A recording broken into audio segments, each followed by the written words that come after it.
Hello, good day mga ka-travel. Tara, samahan nyo kami sa bike adventure namin dito sa may Boracay. April 27 ng gabi, Sunday, 9 PM nang umalis ako dito sa Cavite. Dito kami dadaan sa may Tagaytay to Lemery and then sa may Batangas Port, sa may Batangas City. Pero bago yan, may dadaanan muna ako dito sa may Robinson, Palapala. Si Muamua, kasama ko, dalawa kami sa ride na to. 3 years ago na rin, nang huli ko siyang makasama sa Bicol Ride.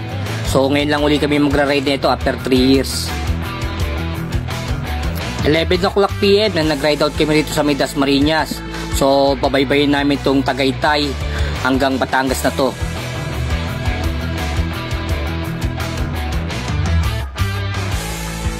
Pagdating dito sa may Tagaytay, sa may 7-Eleven, bagay nagpahinga muna kami para bumili ng aming mga kailangan tulad ng tubig tsaka pagkain.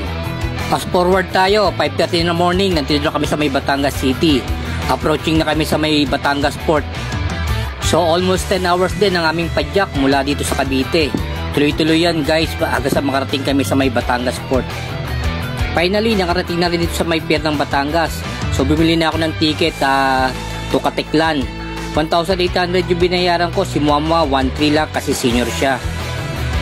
At dahil wala pa kami mga tulog dahil buong gabi, pumadyak kami ng almost 10 hours. So pagdating dito sa barko guys, nagtutulog lang kami ni Muamua.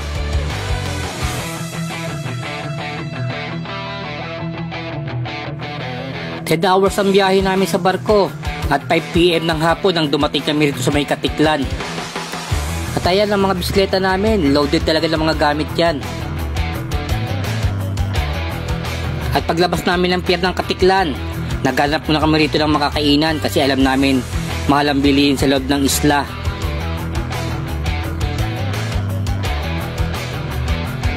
At bago ka makapasok ng isla, kailangan muna magbayad ng terminal fee at ng environmental fee. So umabot din ng almost 450 kasama ng ticket boat. Ayan, makikita nyo sinasakay na yung mga bisikleta namin sa bangka. Almost 15 to 20 minutes lang naman ang biyahe sa bangka.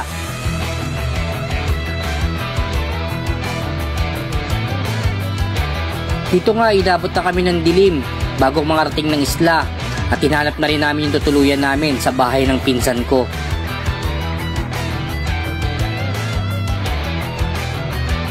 At dito nga, nagpalipas na kami ng gabi. Hindi muna kami gumala kasi mga pagod din kami galing sa biyahe. 7 o'clock in the morning, ito na ang day 1 namin. So nagpe-prepare na kami para sa aming bike adventure dito sa Boracay.